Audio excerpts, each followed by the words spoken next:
All right. Hello, everyone. Hope everyone is doing well. This is State Senator Andrew Gennardis, joined here with my colleague, Councilmember Justin Brannan. Councilman, hello. How are you? How are you? Thanks for having us.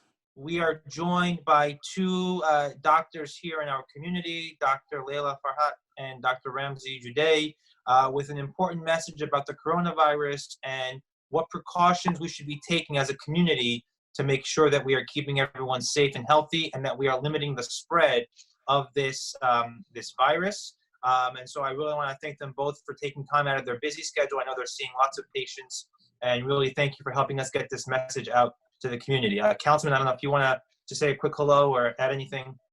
Yeah, thank you, Senator. Yeah, look, it's just important at a time like this to get out as much information to the community as we can. There's a saying, knowledge is power. And at a time like this, knowledge really is powerful. If you have the information you need, you can keep yourself safe, keep your family safe. So the Senator and I are just dedicated to making sure that our community has the information that they need. Great, thank you. So we're going to start off first with a question for Dr. Laila.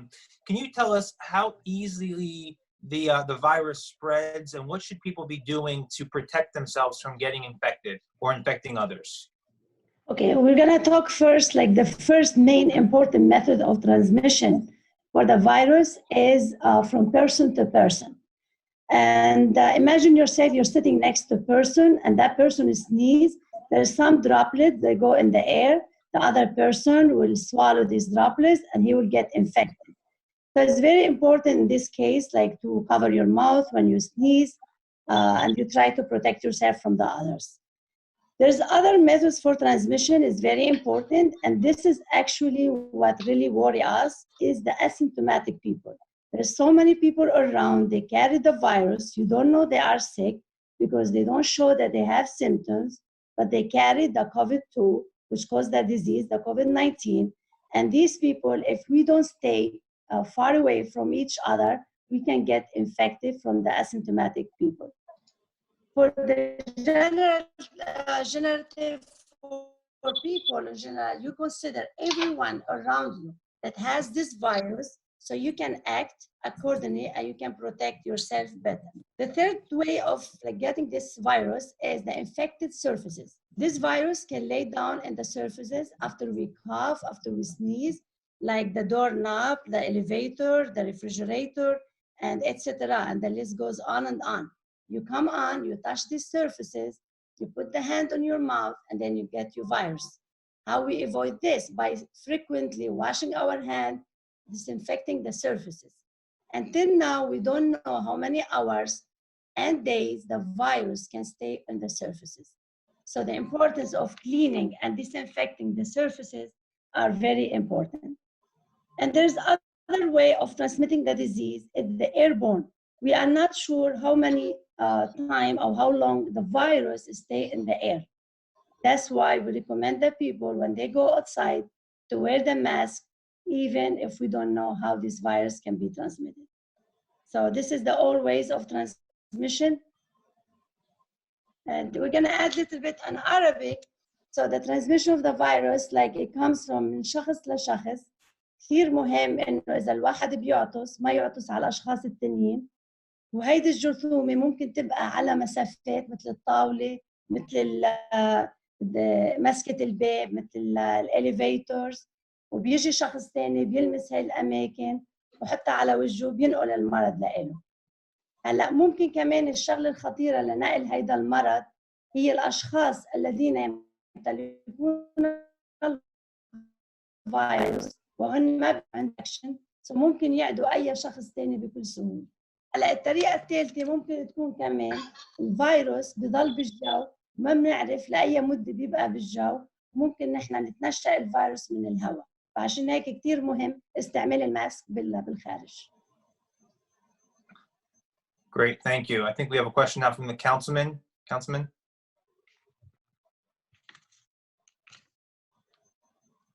All right, let's unmute myself. Thank you, doctor. That was very helpful. A question I had was, what should someone do if you or a family member is feeling sick, or you think you have the symptoms that are connected with the COVID virus? And also, who are the most vulnerable at a time like this if you get sick? Who are the people that have to worry the most? Okay. If someone within the same family gets sick, that person should separate himself from the rest of the family. Sometimes we have a problem, the houses are small, we don't have many rooms, and that person who is sick cannot separate himself like 100%. But that person who is sick is supposed to wear the mask all the time at home. We're supposed to disinfect all the surfaces frequently. That person who is sick should stay as far as possible from the rest of the family. Now, who's the people who can get the infection, or who's people like vulnerable for this infection are people who already they are sick from other diseases, which is like asthma, diabetes, heart disease, and like the list is big. But the people who's in general, they are sick. We can say the age too, but unfortunately also we are seeing young people who are getting the virus, and they are very sick in the hospital. But in general, it's the chronic disease. Thank you. Great. Thank you. Thank you. Dr. Joudeh, can you kind of, everyone hears the phrase social distancing and they don't really know what that means. Can you explain what social distancing is and what people should be doing when we tell them to be socially distancing, and why it's so important to help fight back against this pandemic? Excellent question, Senator. Social distancing is extremely important, and what it means is keeping at least 6 feet, as the doctor mentioned, good distance to allow for the droplets, which is what we know about the virus at this moment. We don't know that it's fully airborne or aerosolized. We do know that they are droplets, which means that they're thicker, bigger particles, and they don't travel longer distances. They go anywhere between the tip of your face to about 6 feet out, depending if you cough or you sneeze, because of their size and their weight. Not that they're very heavy, but that's the way the particles function. And so we use what we call droplet precautions. Social distancing allows for those droplets not to pass from one person to the next, that because they're in close contact. Hence, we ask that everybody stays a minimum of 6 feet apart, wear their gloves, wear their mask, to add for precaution or further precaution from spreading and obtaining the virus. It is extremely important. We cannot stress it enough how important it is to not be close or in close quarters with other people or in groups of people. We cannot stress it enough. The translation in Arabic is البعد عن الإنسان لازم يكون أكل إشي 6 قدم، عشان الفيروس نفسه ثقيلة لدرجة إنه ما تمشي أو ما توصل لأكثر، عادة أكثر من 6 قدم من بالهواء. بعد ال6 قدم تنزل على الأرض. فعشان هيك احنا بنطلب من الناس إنه يكون أكل إشي بين الإنسان والثاني 6 أقدام، عشان يكون الفيروس ما ينتشر أو ما ينقل من شخص لشخص. وما ذلك الإنسان لازم يكون لابس الكمامات والكفات عشان يحمي حاله ويحمي اللي حواليه، عشان ما ينقل ولا يستوعب الفيروس. غير هيك وما ذلك اللي زي ما تفضلت الدكتورة، النظافة كثير مهم. ما بنعرف الساعات اللي موجود أو الحياة تاعت الفيروس على الطاولة أو على الفلوس أو على الإيدين أو على الأوراق، ما بنعرف حدودها أو وقتها بتعيش على هذا الأشياء. فإحنا دائما نطلب من الجماعة إنه ينظفوا ويضل يعقموا قد ما يقدروا. Great, thank you. Thank you, Doc. I wanted to ask you, you hear a lot about people talking about the self-quarantine. Could you tell us what self-quarantine is, what that means, and who should be thinking about self-quarantining themselves? Excellent question, Councilman. So part of the first question that the Senator asked, which is the social distancing, the self-quarantine and isolation is also part of that ideology. So if you have to be out, we ask that you keep the 6 feet apart, as we mentioned. The self-quarantine and isolation is for those people who have been in contact or are symptomatic.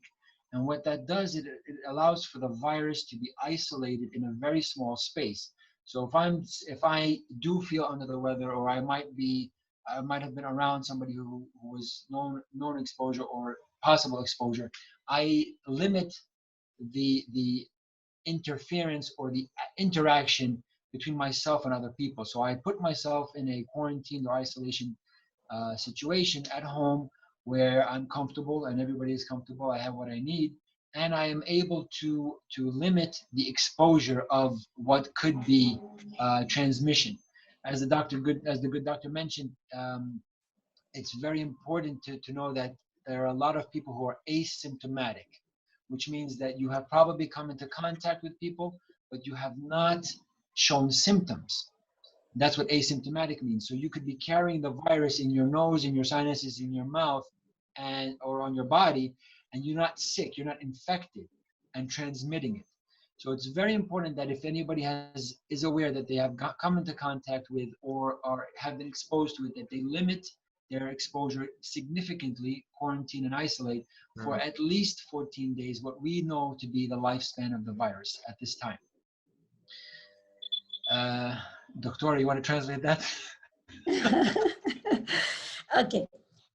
اللي كان عم يقوله الدكتور جودة عن السيلف كوارنتين. سيلف كوارنتين مين او بيعني اذا انا كنت يعني بجانب مفروض اعزل حالي عن الاخ، اعزل حالي لجنب على وحده تقريبا 14 يوم. وليش 14 يوم؟ لانه هيدا الفيروس لتظهر، لنشوف اذا رح تظهر العوارض عليك ولا لا. هيدا بالانجليزي بسموه الانكوبيشن بيريود، ممكن يروح من 2 days لل 14، من اليومين ل 14 يوم ليظهر العوارض. وقت ان انت بتعزل حالك هيك بتحمي الاخرين وبتحمي العائله تبعتك انه انت ما تعديهم. يعني ما بتكون سيلفش واناني، مفروض انك تنعزل على جنب. Well said, Doctor. Thank you. Great. Thank you. Thank you both. So really a question for both of you now. Obviously we know that we're on this pause that the governor has ordered where all non-essential workers stay home, all non-essential businesses are shut down, restaurants, cafes, stores, everything. But we do know that there are still some places that are open and still some people that have to go to work, including supermarkets and grocery stores and doctor's offices and things like that.